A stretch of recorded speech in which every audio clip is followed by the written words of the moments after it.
Salam sejahtera bagi kita sekalian, Bapak Ibu dan saudaraku yang Tuhan kasihi.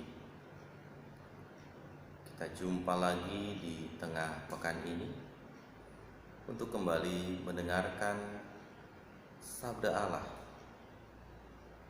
Dan renungan tengah pekan kita hari ini didasarkan pada 1 Tesalonika pasal yang kelima, ayat yang pertama hingga ayat yang ke-11. Sebelumnya, mari saudara-saudara kita berdoa memohon tuntunan dan hikmat dari Tuhan. Mari kita berdoa. Ya Tuhan, kami bersyukur kepadamu karena kami dapat menikmati hari baru di hari ini. Bahkan kami telah merajut asa dan karya sepanjang hari yang Engkau percayakan ini. Di tengah pekan ini, saat hari menjelang sore, kembali kami akan merenungkan kebenaran firman-Mu. Tolong kami Tuhan, supaya kami dapat mengerti, dapat memahami, serta dapat melakukan apa yang menjadi kehendak Tuhan itu. Kini Tuhan, berfirman-Lah, karena kami rindu dan sedia mendengarkan. Dalam nama Tuhan Yesus Kristus, kami berdoa kepada Bapa di sorga. Amin. 1 Tesalonika pasal yang kelima, ayat yang pertama hingga ayat yang ke-11 saya bacakan untuk ibu bapa dan saudara-saudariku sekalian. Diberi judul berjaga-jaga. Firman Tuhan disampaikan kepada kita demikian. Tetapi tentang zaman dan masa saudara-saudara, tidak perlu dituliskan kepadamu, karena kamu sendiri tahu benar-benar bahwa hari Tuhan datang seperti pencuri pada malam. Apabila mereka mengatakan semuanya damai dan aman, maka mereka tiba-tiba ditimpa oleh kebinasaan seperti seorang perempuan yang hamil ditimpa oleh sakit bersalin. Mereka pasti tidak akan luput. Tetapi kamu, saudara-saudara, kamu tidak hidup di dalam kegelapan, sehingga hari itu tiba-tiba mendatangi kamu seperti pencuri. Karena kamu semua adalah anak-anak terang dan anak-anak siang. Kita bukanlah orang-orang malam atau orang-orang kegelapan. Sebab itu baiklah jangan kita tidur seperti orang-orang lain, tetapi berjaga-jaga dan sadar, sebab mereka yang tidur, tidur waktu malam, dan mereka yang mabuk, mabuk waktu malam. Tetapi kita yang adalah orang-orang siang, baiklah kita sadar, berbaju zirahkan iman dan kasih, dan berketopongkan pengharapan keselamatan. Karena Allah tidak menetapkan kita untuk ditimpa murka, tetapi untuk beroleh keselamatan oleh Yesus Kristus Tuhan kita, yang sudah mati untuk kita, supaya entah kita berjaga-jaga, entah kita tidur, kita hidup bersama-sama dengan Dia. Karena itu nasihatilah seorang akan yang lain, dan saling membangunlah kamu seperti yang memang kamu lakukan. Demikian Bapak dan Ibu, saudara-saudariku, firman Tuhan yang berkenan menjumpai kita. Berbahagialah kita yang mendengarkannya, memelihara serta melakukannya dalam hidup kita dari hari ke hari. Terpujilah nama Tuhan. Saudara-saudaraku yang Tuhan kasihi,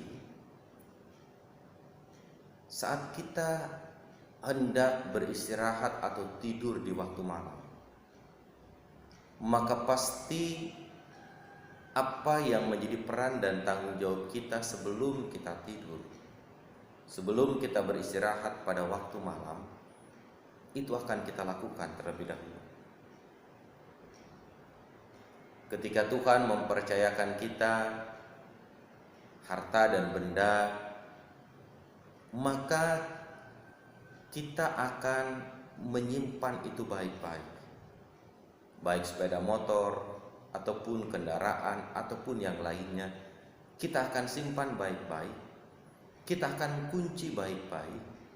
Termasuk mungkin juga kita akan pakai kunci ganda. Sehingga ketika kita beristirahat, kita akan periksa semua itu. Ketika itu semua sudah terkunci baik, sudah terkunci rapat, bahkan mungkin sudah double kunci, kita dapat beristirahat dengan tenang. Kita dapat tidur dengan nyenyak. Kita tidak menjadi khawatir harta benda kita beralih atau diambil oleh si pencuri, karena sudah dipersiapkan dengan baik oleh kita sebelum kita tidur.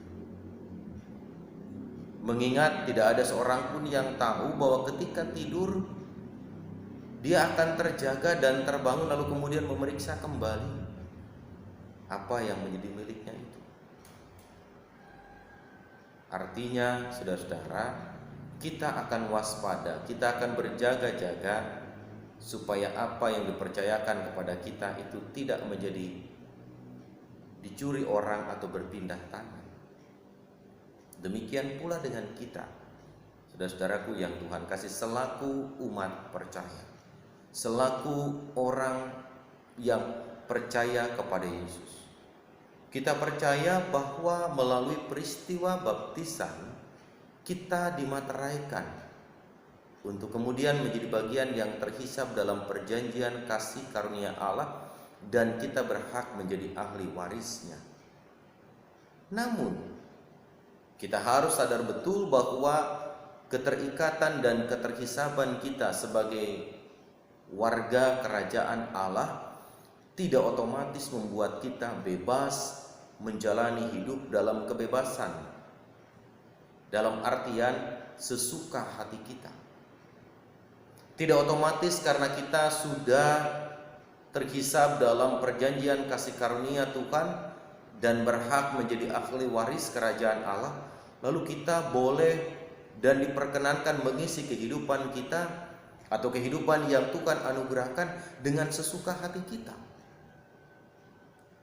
Justru saudara-saudaraku yang Tuhan kasihi, sebagai ahli waris, sebagai orang yang terhisap dalam persekutuan dengan Allah, untuk kemudian berhak menerima janji Allah di dalam hidupnya, hidup kita harus berpadanan dengan ikatan perjanjian itu sendiri.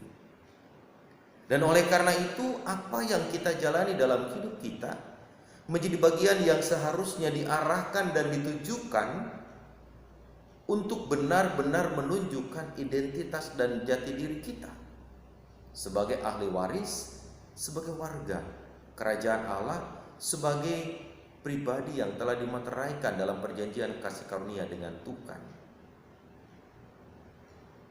Keselarasan, keterpaduan itu menjadi bagian dari harmoni yang harus kita bangun dalam kehidupan bersama seturut dengan kehendak Tuhan. Itulah sebabnya pada bagian ini, saudara-saudaraku yang Tuhan kasihi, firman Tuhan disampaikan kepada kita bahwa kita mesti berawas-awas, kita mesti berjaga-jaga menjelang kedatangan hari Tuhan. Memang tidak ada seorang pun yang dapat mengetahui kapan, di mana, waktu kedatangan Tuhan itu akan terjadi. Tidak ada seorang pun yang dapat memprediksi atau meramalkan peristiwa kedatangan Tuhan itu akan terjadi bulan apa, tanggal berapa, dan tahun berapa. Justru dalam ketidaktahuan akan datangnya hari Tuhan itu, firman Tuhan, sebagaimana disampaikan Rasul Paulus kepada jemaat di Tesalonika, ingin mengajak kita untuk berjaga-jaga, untuk waspada. Sama seperti ketika kita berjaga-jaga sebelum kita beristirahat malam, terhadap barang, terhadap benda, terhadap anugerah yang Tuhan percayakan kepada kita, sehingga kemudian itu kita periksa baik-baik sebelum waktunya kita beristirahat dan tidur. Demikian pula kita dalam hidup beriman. Kedatangan hari Tuhan yang tidak pernah kita ketahui waktu dan masanya itu hendaknya menolong kita untuk menunjukkan nilai-nilai dan gaya hidup yang mencerminkan persiapan kita menyambut kedatangan hari Tuhan itu.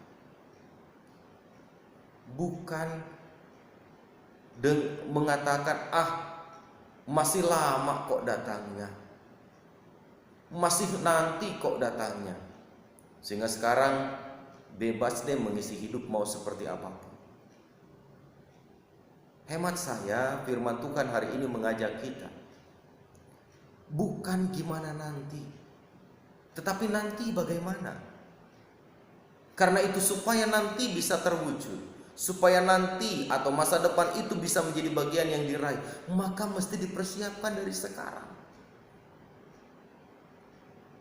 Bukan gimana nanti, tapi nanti bagaimana jika Tuhan datang, bagaimana jika Kristus datang menjadi hakim di hari yang saya belum siap dan lain sebagainya, bagaimana?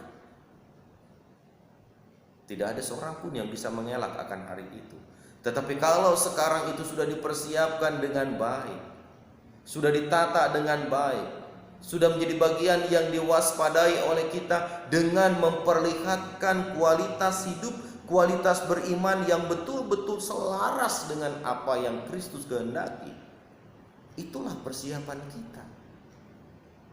Dan kita yakin ketika semua sudah kita persiapkan dengan baik, ketika semua kita sudah tunjukkan sikap berjaga-jaga kita dalam perilaku, dalam gaya hidup, dalam seluruh aspek kehidupan kita, kita percaya bahwa saat itu tiba, saat itu datang, kita menjadi orang yang sungguh-sungguh sangat bersiap menyambut semua itu.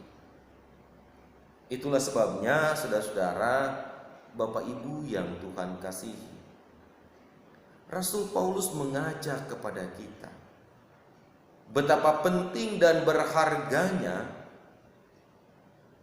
sikap hidup berjaga-jaga itu ditunjukkan oleh kita sebagai upaya kita, sebagai langkah antisipatif kita.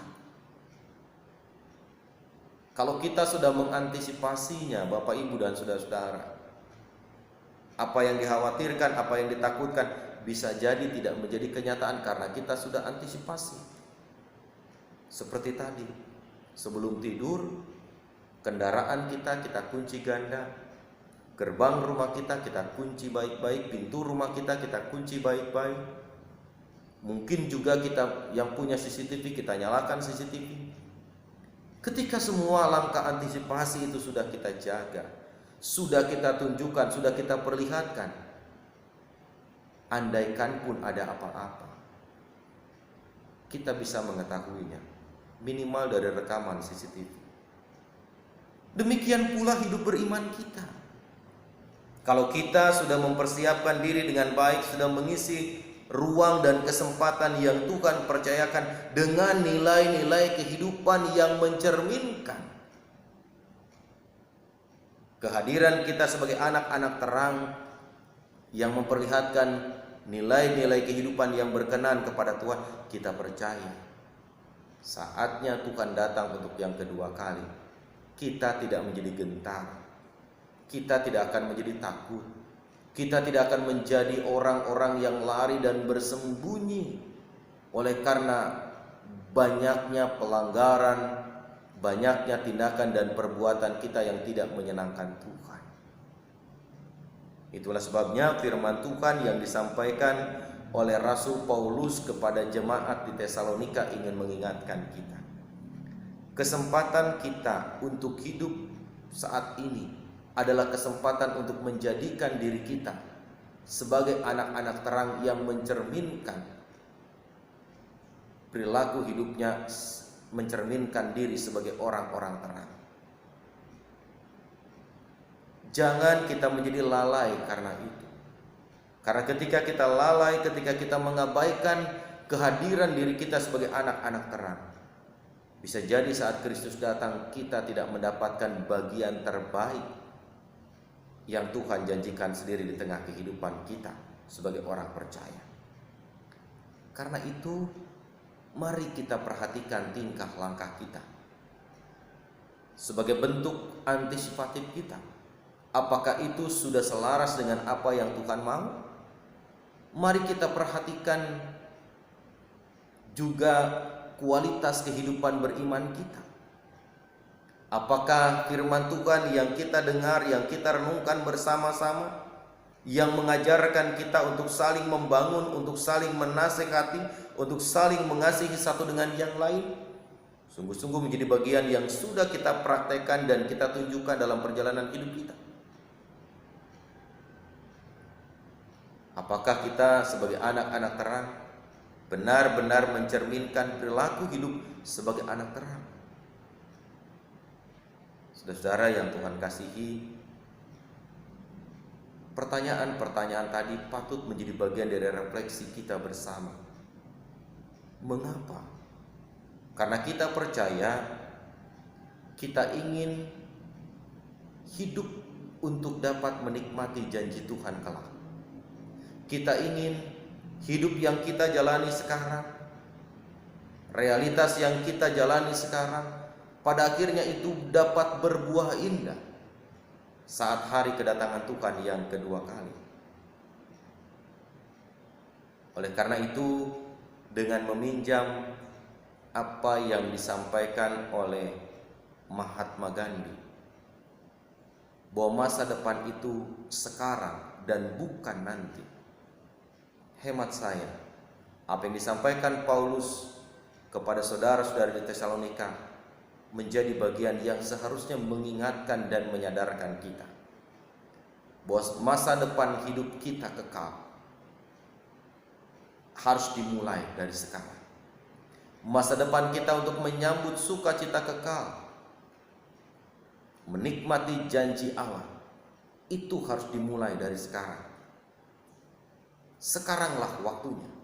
Ketika ada kesempatan, ketika ada pengajarannya yang mengingatkan kita, yang menasehati kita, maka pengajaran itu seharusnya membuat kita semakin menunjukkan diri kita, identitas kita sebagai anak-anak terang yang mencerminkan diri untuk mengarahkan hidup pada tujuan menyambut masa depan yang penuh dengan sukacita.